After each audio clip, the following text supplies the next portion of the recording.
you talk privately to researchers, as I know you have, and you hear the frustration of the remainder, the cutting room floor. And if you take stock of that cutting room floor, as I've had the opportunity to do in large volumes of research, you see it's absolutely filled with wealth. It is filled with gold, not just in some abstract sense or like some idea that we need to march research forward because it's the right thing to do, but because it directly applies to what leaders are talking about, what they want to do tomorrow. Welcome to Insights Unlocked, an original podcast from User Testing, where we bring you candid conversations and stories with the thinkers, doers, and builders behind some of the most successful digital products and experiences in the world, from concept to execution. Welcome to the Insights Unlocked podcast. I'm Nathan Isaacs, Principal Content Marketing Manager at User Testing. And joining us today as host is User Testing's Lija Hogan, Principal for Experience Research Strategy. Welcome to the show, Lija. Thank you, Nathan. And our guest today is Jake Burghardt. Jake is the author of Stop Wasting Research and a leading voice in bridging the gap between customer insights and product decisions. With over 20 years of experience at companies like Amazon and Microsoft, Jake now helps organizations turn overlooked research into meaningful impact. Welcome to the show, Jake. Thank you. Very glad to be here. I am totally thrilled to have this conversation today. And, as we were kind of chatting as we were leading up to the conversation today, this is a very practical and I think timely topic to be covering. But before we get into the meat of today's conversation, I actually wanted to learn a little bit more about your journey to kind of where it is that put you in the place to write the book and what led you to have this focus.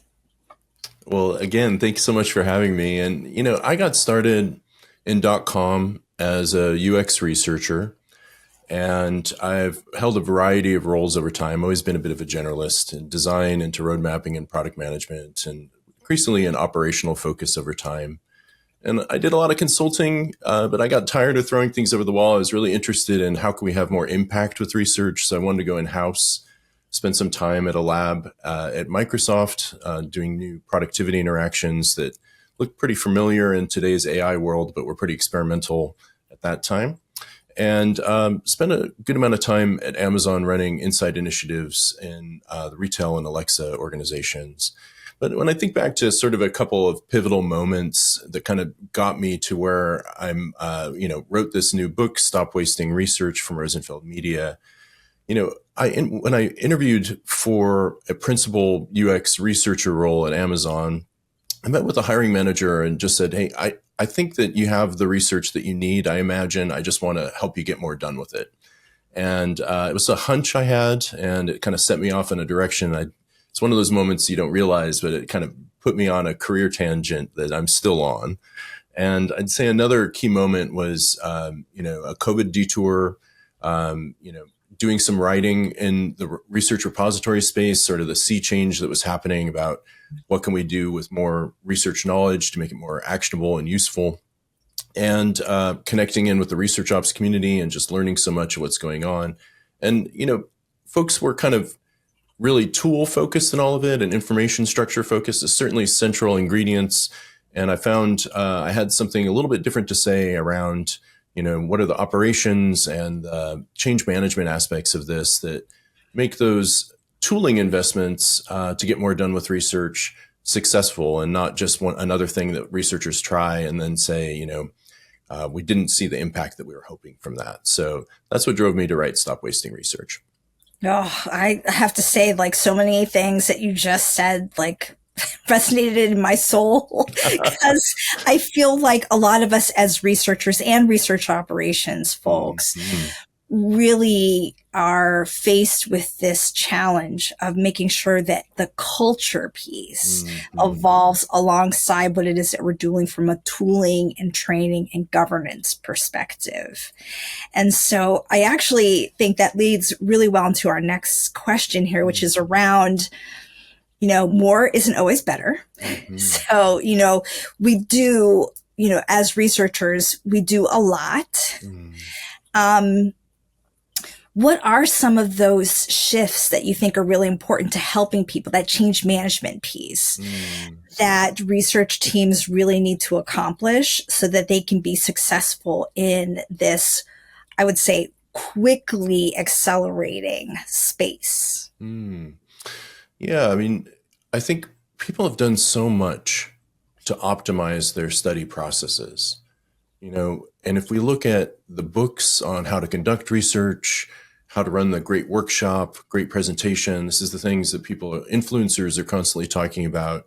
They're focused on, all those things that researchers excel at, where they're honing in on those core unknowns in the team, really staying connected with partners around what assumptions and questions they have that could use new rounds of discovery, crafting great research processes in order to accomplish that, and executing with, a great level of detail that's appropriate in industry, and always that tension there, but bringing people along for the ride and delivering great outputs.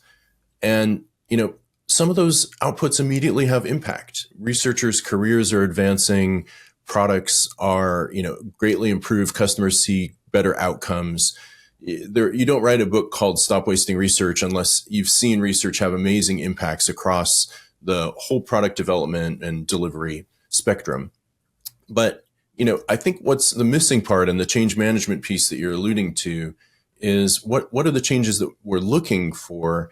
And we kind of need to recognize that how much is left behind in a lot of studies. You talk privately to researchers, as I know you have, and you hear the frustration of the remainder, the cutting room floor.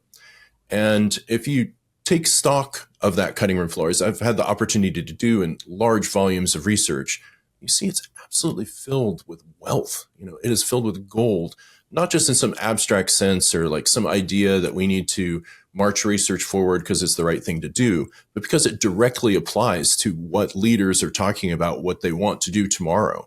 So we're going out and we're discovering new things that we already know. And so a lot of the change management is on the research side, kind of building the sense that there is more value in their existing work, that sometimes being strategic is looking backwards and bringing the previous things forward. And then, increasing the visibility of research, and we could talk a lot about that, but on the insight consumer side, on decision makers and owning teams, it's about continuous discovery and understanding that this existing research can have something to say about what's next. None of this happens overnight. So the book is, has these models and ideas that you can kind of choose actions and experiments to kind of move things forward, see what works, and build out an initiative to do more with research over time.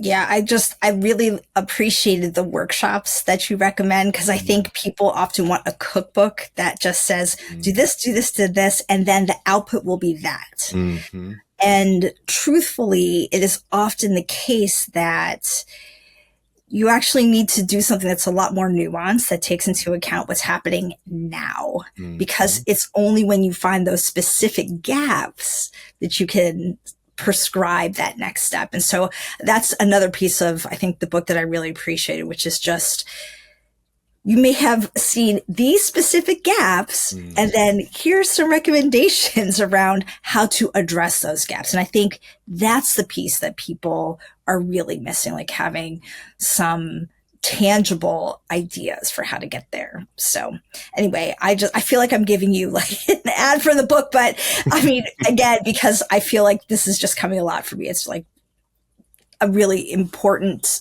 thing to keep in mind. And actually, I think there's another piece in the book that is important to bring up, which is really around, so we're doing all this beautiful work, right?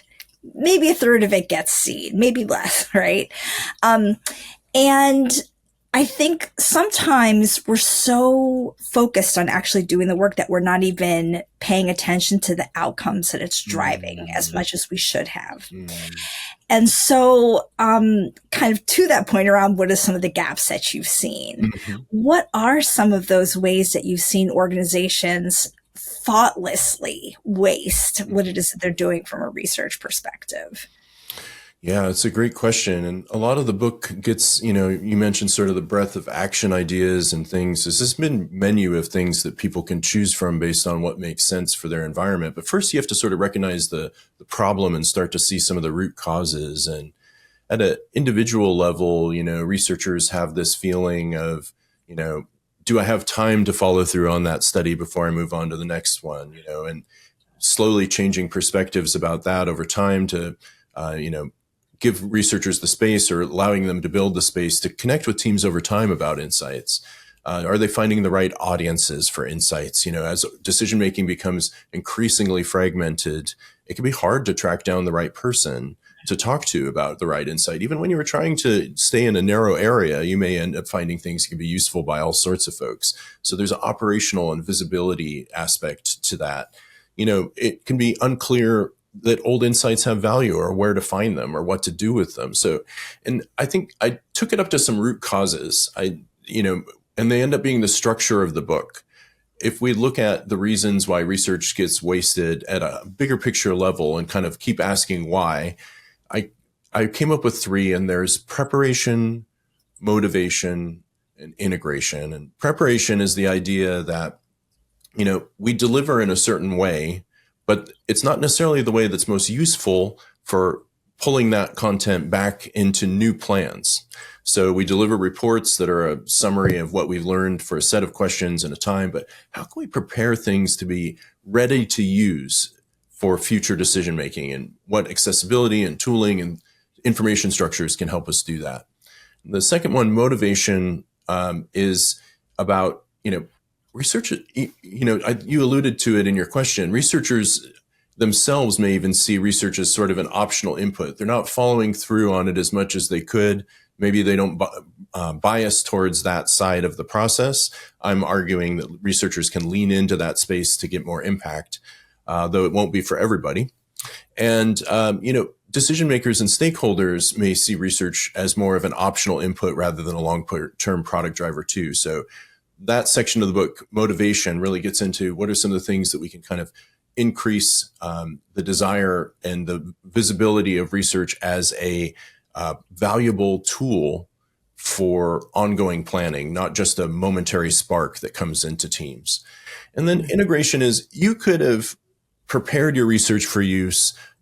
People could want to use it. They've seen other people use existing insights and achieve great results, and they want to do it too. But unless it's present, unless you have the right touch points, unless it's there when decisions are made, all those things can just be good intentions. And so integration is about finding those right touch points, whether it's things that research communities push on their own cadence or finding the right cadences over time, like you would do with a study, but for an existing body of research and the top learnings to date, to say, how can we connect those into the right points and the right moments? And that takes researchers to kind of step up from individualistic work slowly over time and see the value in connecting with each other and becoming more of a collective stakeholder is a lot of what the book talks about. Yeah, that's a really great point. And I think one of the important things to consider is just, and I love this point in the book too, just it's not for everybody, right? Mm-hmm. Like sometimes you have to let the power of the work exist for a little bit in order to get the skeptics aboard. Mm-hmm. And it gives people, I think, some permission to worry less a bit about whether or not everybody is along for the ride, but embrace the people who are and, really prove the value through the activity that with the people who are bought in already. Absolutely. Yeah. It's, in some ways, it's just taking a lot of change management best practices and kind of leaning them into this space. And, finding some folks need to see a lot of value demonstrated by others and championed by others before they come on board. Whereas a lot of people are lead users and just get this right away. So it's about leaning into those folks. Yeah. That's great. Great point. It actually leads into that next question that I have because, one of the other things that you talk about a lot is just the fact that the fact that people ask a lot of questions and do research across the org is something that we know very well, right? We are a part of an ecosystem that includes people who have multiple responsibilities and job titles. And so there are those functions, right? And then there are also those functions that may traditionally leverage insights from other disciplines across the organization. And here I'm really thinking about marketing teams or even customer success. And so I'm curious about how do you help translate what it is that we're doing in that usability, UX research, maybe even CX research space into the settings where people may have less exposure to them, like in marketing and customer success, without having to, remake the wheel? Yeah. Yeah, it's a great question. I mean, I talk a lot about, there's some fundamental definitions, and the definition of customer research I use, I think to your point, is pretty expansive. It's not just UX and usability. It includes market, data science, and anything that kind of fits the mold where they're conducting what a researcher would recognize as research, with a study plan and outputs and solid methods and things. And there's a surprising number of different streams of investigation that fit that mold. And, when you're connecting research to a new audience, there's always a bit of explaining to do. So you can look at infrastructural solutions to that. How can you educate more broadly, turn up visibility for different kinds of research? Those are kind of well-tread problems. I think in building literacy over time is not something that happens immediately. But that being said, I think a well-articulated insight in and of itself builds the kind of curiosity where people want to learn what that is, where if you are pushing out more broadly a variety of insights from different sources under a collective umbrella, then suddenly, when you see things that might resonate or apply to you, you're kind of digging in a different sort of way. You're not learning in an abstract way. You're saying, oh, that applies to me. What is this? And those are the real moments to kind of understand. And, that's where you hear people deflect sometimes. Oh, from the usability folks, it's the how many customers, all those sorts of things. But oftentimes it's just, they need time to your point about sort of early adopters versus laggards. Sometimes ideas need to settle for a while. We're kind of building mind share for a set of important insights over time. Not every last insight, but things that the community surfaces as top insights. And in doing that, we're sort of breaking down silos by kind of increasing the breadth. I think another way is, if we do take this bigger term of our bigger definition of customer research, I've seen a lot of value in organizations of connecting the dots across different stripes of research evidence. So if you do have an insight that is supported by customer support and also found in usability studies, how can you bring those together? In the book, I talk about insight summaries as sort of each page, each insight summary is sort of a one-stop shop, its own hyperlink, its own name, and then all the evidence that researchers can kind of include in there over time. And by mixing those kinds of research, a customer support person might find it a little bit less alien to look at a usability finding because they're seeing their data in that context, and vice versa as well.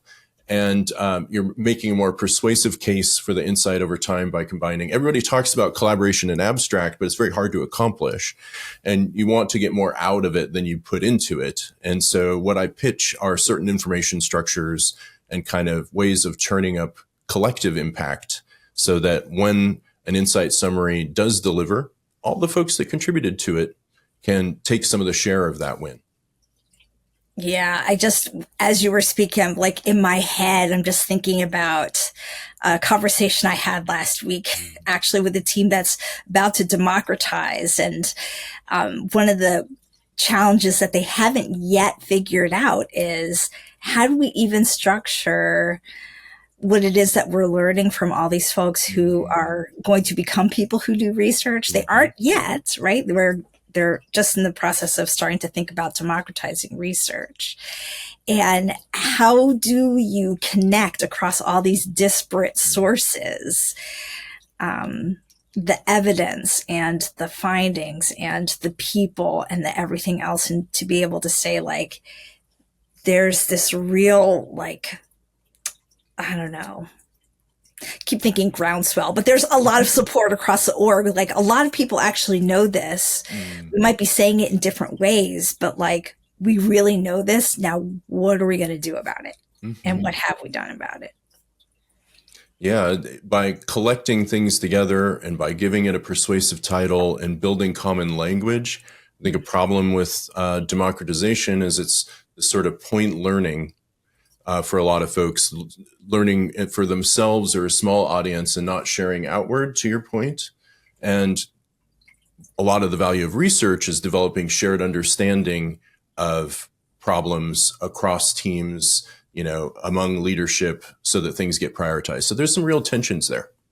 Yeah. Oh boy. Yes.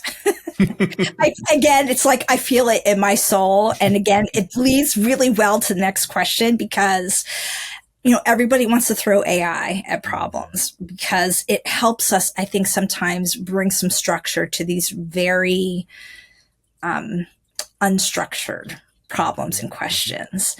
And so, given the promise and the challenge of AI, do you think, actually, I really dislike answering the do you, do you have you? Because it's like yes or no. It's like the worst bias that you could ever introduce in a research interview. So I'm going to self-edit and say, like, where do you see us going when it comes to the risk and the reward of integrating AI into research? Do you see us potentially, again, do you, could we see ourselves automating our ways to wasting even more? Or is it a great opportunity for us to get better at not wasting research?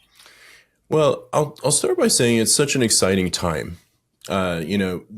There's all sorts of things to explore, and I love how the research community is sharing what they're learning together at this time. It's a time where we're really figuring out the practical beyond the hype, and it's evolving so fast that it's dizzying. I find it dizzying. I'm also really enjoying it.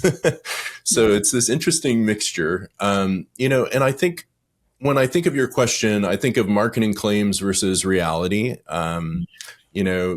There is one side of the technology community that's looking at very intense automation of research, and we have to ask ourselves, there's all sorts of tools. What's that useful for?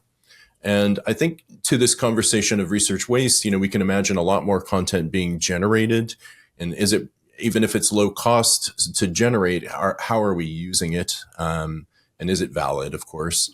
But I guess I get most excited about AI in sort of smaller practical applications. In writing the book, it'd be very easy to write a book right now that is completely out of date in a second, right? So I tried to keep it to some tenets and a few particular sidebars.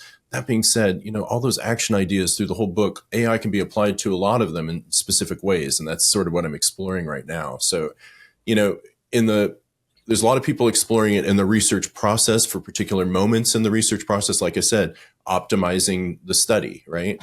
I think what is an interesting question that this book puts forward is, what does it mean to optimize, the body of knowledge and the activation of that body of knowledge?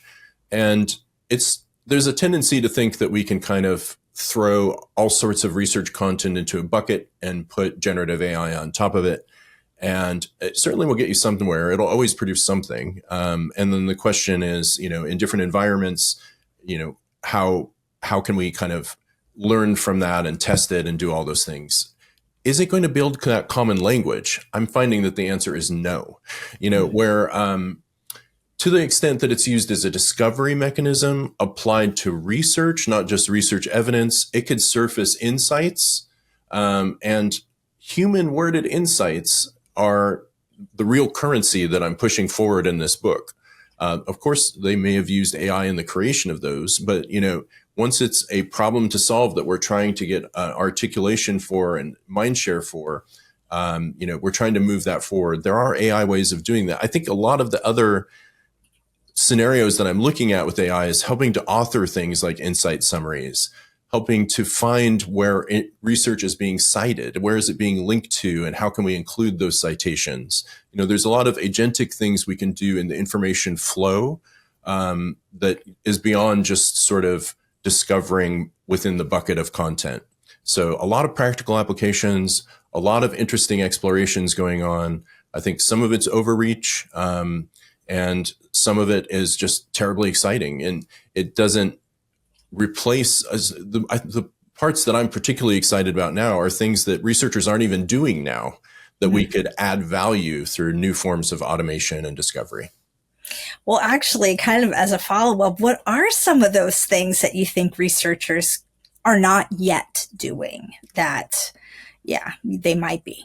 Well, in the book I talk about, so if you think about research being used in a study process, researchers have sort of a tangible sense. It's relational, right? Where you are meeting with stakeholders and talking them through insights and hearing their responses to them, and maybe even seeing their planning links and things associated with it. As soon as you have a body of content that people are self-serving or that you're broadcasting, maybe used in all sorts of ways, then how do you get visibility into it? If you can't turn up the visibility of how existing research is used, you can't normalize the use of existing research and turn it up over time. It's never going to be 100% that everything's going to have some research reference, but I talk about citations, and it's not academic. It's literally just a link to research. This is the justification. This is what's informing this piece of work. And so I'll give you one concrete example of agentic stuff that I'm excited about is, as a lot of AI tools become an excuse to plug together all sorts of information sources. Suddenly we can have our repository of reports and our repository of insights in the same space as we have planning documents and design specifications and various things. And we can look for the linkages across those things and maybe cross-annotate across them. And that would give sort of unprecedented visibility into research impact. So that's one area that I think people aren't spending as much time today, where they could do more, to your earlier conversation about ROI, to really be able to see visibly what's going on with research that's been created. Oh, I'm thinking in my head, I've made this spreadsheet and I've seen people spontaneously come up with it to track insights. And it's a spreadsheet, right? And a spreadsheet usually lives somewhere on some drive somewhere that only the researchers ever see. And then maybe on a quarterly cadence, leadership gets to see some pretty slides that get built out that kind of talk to the best of the best. Yeah. And I'm now seeing in my head, like, you could actually come up with like a little one pager, like, what was the impact, and have all the citations in there. I'm so excited. I have to go build this thing now. It's great. So I always love when I have conversations where I'm like, I need to go build something out of that.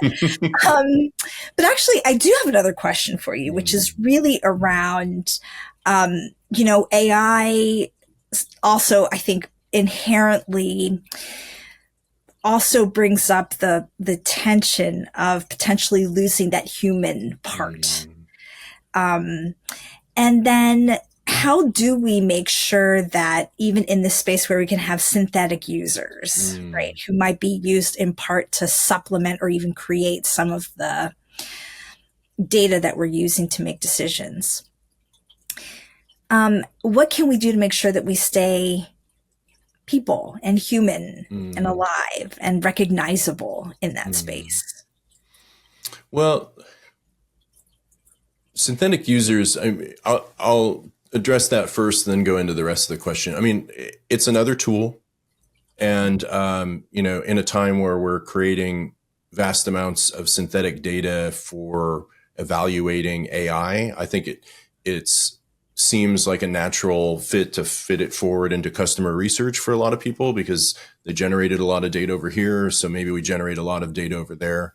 It's a tool that has some uses, and I'm not conversant on all of the uses that I'd be excited about. I think it's so granular down in the weeds. And it's been interesting to see the conversation online about it, but I don't have a verdict on it. I think I treat a lot of things like tools in the toolbox, and I don't know how often I'd be reaching for that. Because when we talk about customer understanding and the human side, what we're talking about is kind of pulling from all of those research sources in an organization. Instead of reaching for synthetic, what do we already have, that is direct from customers would be my first question. And, so much of the book is about pulling that content together, pulling those people together, pulling that intelligence together, all those smart staff that you have to be more of a collective stakeholder.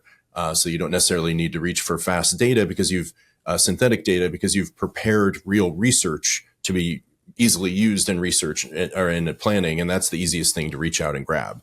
So, but in that content, how do you keep the human connection? I mentioned great insight titles, a compellingly written, communities can come together and develop standards for how they write insights so that even if they're generated in really different parts of an organization, they feel parallel. I talk about that in the book. But a compelling insight title speaks to a human problem. We can look at it and immediately sort of grasp what's going on there. And we may need to dig in. And so research systems link into deeper content to be valuable. And, that may even be going to the report or even down to the underlying evidence, depending on the governance situation in your organization.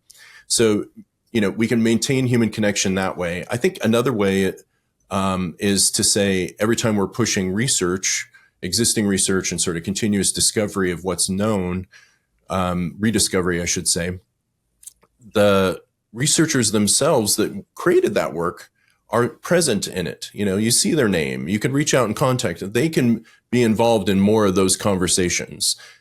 Existing knowledge can be a bridge to researchers, and they can answer the detailed questions and be involved and represent. But I think the last way I'd mention is just when we push existing research and we create more visibility for research knowledge, we can also provide more opportunities for people to connect into the next round of research, whether that's, UX research studies sitting in the lab or being involved in an analysis process and market research or, data science or helping customer support make sense of a volume of content, finding opportunities to let people get more directly connected to people and evidence while also sharing the things we already know. So it doesn't have to be an either or, it can be an and.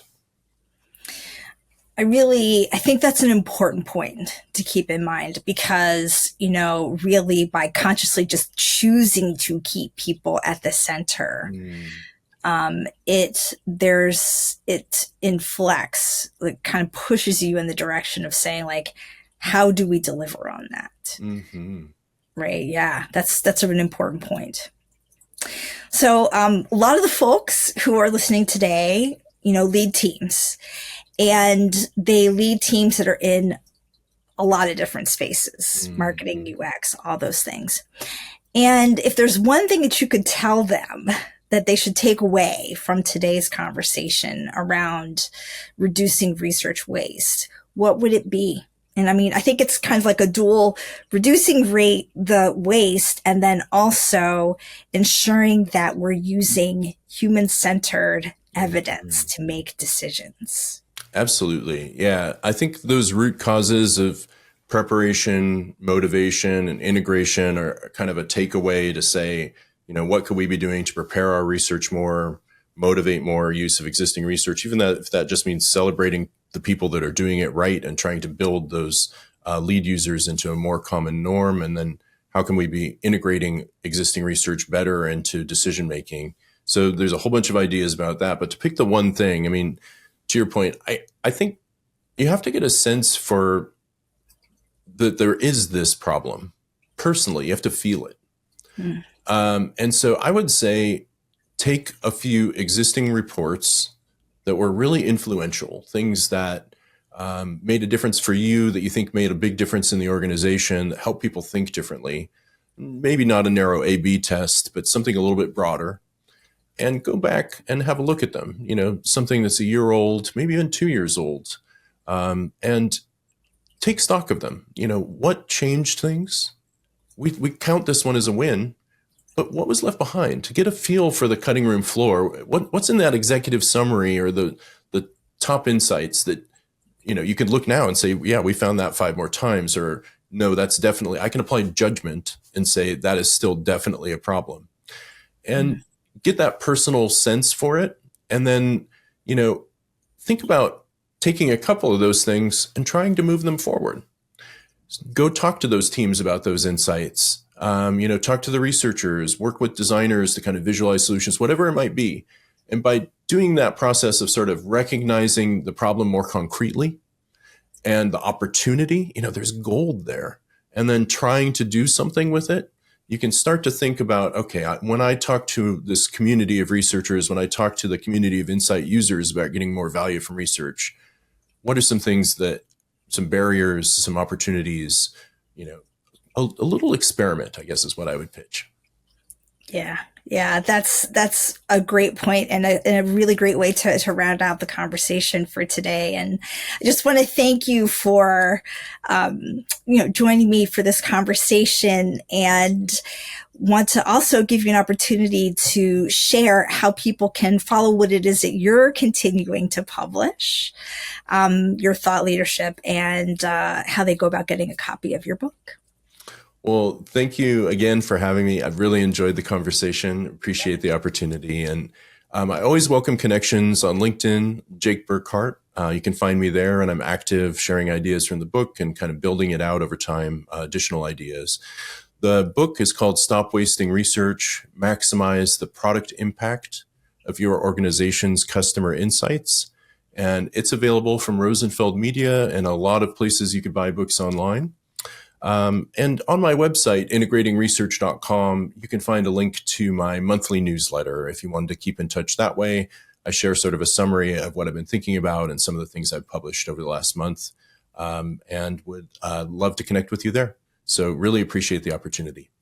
That's awesome. I love the whole concept of just connecting with your team's brilliance already. And so if there's anything that I would love for people to take away, that would be what it would be.